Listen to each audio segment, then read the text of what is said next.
Assalamualaikum warahmatullahi wabarakatuh. Bapak, Ibu pensiunan yang saya hormati, hari ini ada kabar penting. Rapel pensiun dibahas final, PP terkait sudah memasuki tahap akhir dan kemungkinan pencairan Desember sangat besar. Jangan percaya spekulasi atau tonton sampai tuntas karena di video ini saya jelaskan siapa yang dapat, kenapa ada perbedaan nominal, dan apa yang harus Bapak Ibu siapkan. Yuk kita mulai sekarang juga.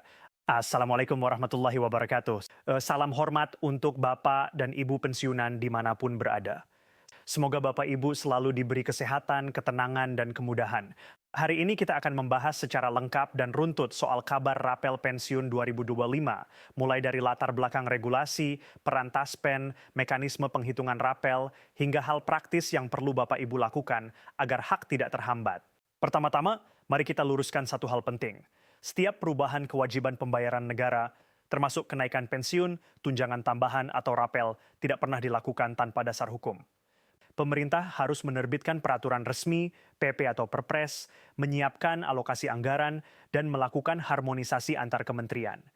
Jadi alasan mengapa kabar 500.000 tambahan perpensiunan pada 1 Desember menjadi heboh adalah karena angka itu mengandung dampak fiskal besar.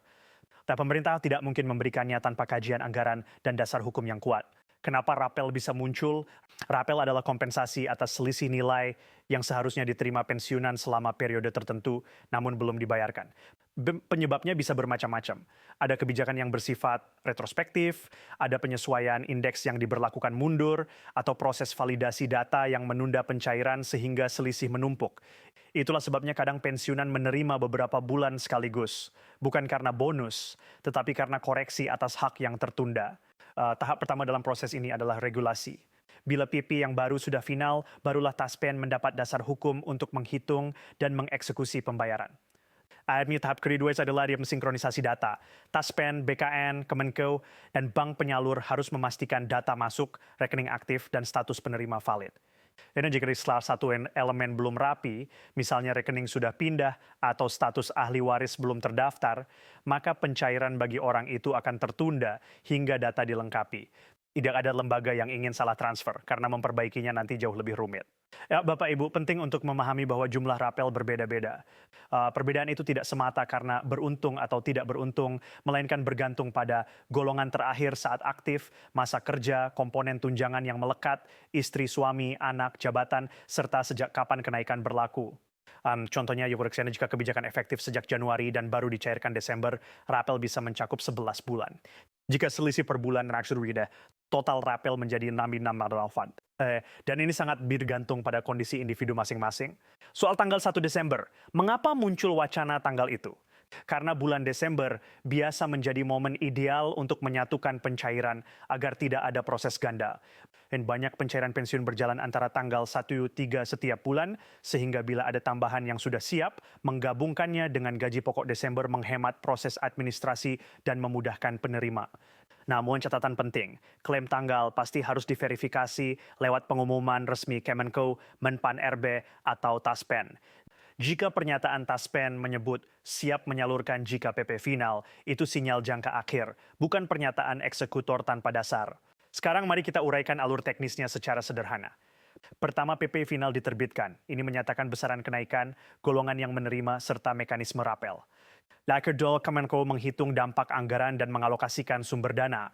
Terakhir, BKN Tono Taspen memperbarui basis data, gaji pokok, tunjangan, rekening, status janda duda.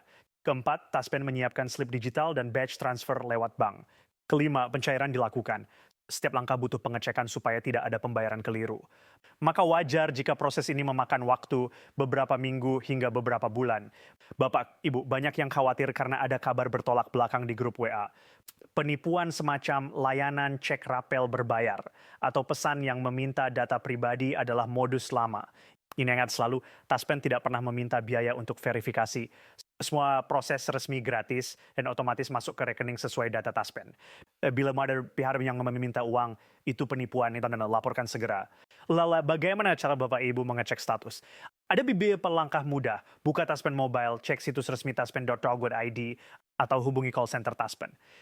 Jika Anda tidak bisa online, datang ke kantor cabang Taspen atau kantor bank penyalur untuk memastikan data rekening dan status tercatat.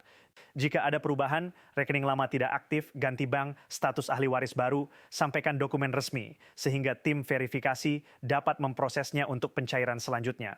Adakah kemungkinan tambahan 500.000 dipermanenkan? Itu tergantung isi PP dan kajian fiskal. Ada dua skenario umum.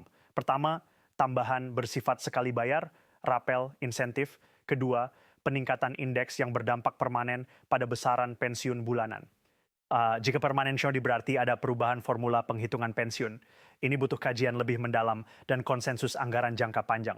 Jika sekali bayar, dampaknya hanya temporal tapi tetap sangat berarti bagi penerima. Bapak Ibu mesti tahu bahwa dampak makro juga menjadi perhatian pemerintah. Pemberian tambahan kepada jutaan pensiunan mempunyai efek ekonomi lokal yang cepat. Belanja meningkat, UMKM bergerak, dan sirkulasi uang lokal hidup. Oleh karena itu, kebijakan semacam ini tak hanya melihat kesejahteraan pensiunan, tapi juga multiplier efek ekonomi. Ya, namun pemerintah sangat berhati-hati agar kebijakan ini tidak menimbulkan beban fiskal jangka panjang yang tak terkendali. Ada pertanyaan umum, apakah semua golongan mendapat? Biasanya kebijakan penyesuaian daya beli dirancang bersifat luas, mencakup pensiunan PNS, TNI, Polri, serta penerima pensiun ahli waris, kecuali bila PP menyebut pengecualian. Namun realisasinya bergantung pada aturan teknis yang tercantum. Karena itu selalu cek redaksi PP dan pengumuman Taspen. Satu hal penting lagi, jika Bapak Ibu belum menerima rapel pada periode Desember karena data belum lengkap, jangan panik. Ya, proses perbaikan data umumnya memungkinkan pencairan pada periode berikutnya.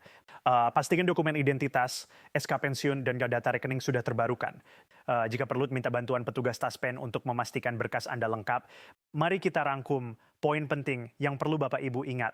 1. Rapel adalah hak, bukan pemberian sepihak. 2. Butuh dasar hukum, PP, dan alokasi anggaran. 3. Banyak variabel mempengaruhi jumlah rapel. 4.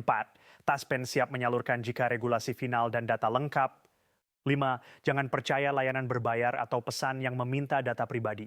Next, cek data Anda lewat kanal resmi Taspen. Sebagai penutup, saya ingatkan lagi, bila Anda ingin kepastian, pantau pengumuman resmi Taspen, Menpan RB, dan Kemenkeu. Kami di channel ini akan terus menyampaikan update resmi dan menjelaskan dalam bahasa sederhana agar Bapak Ibu tidak tersesat dalam kabar simpang siur. Semoga penjelasan ini membantu memberikan kepastian dan ketenangan. Terima kasih telah menyimak hingga akhir. Semoga hak Bapak Ibu segera terrealisasi sesuai aturan. Wassalamualaikum warahmatullahi wabarakatuh.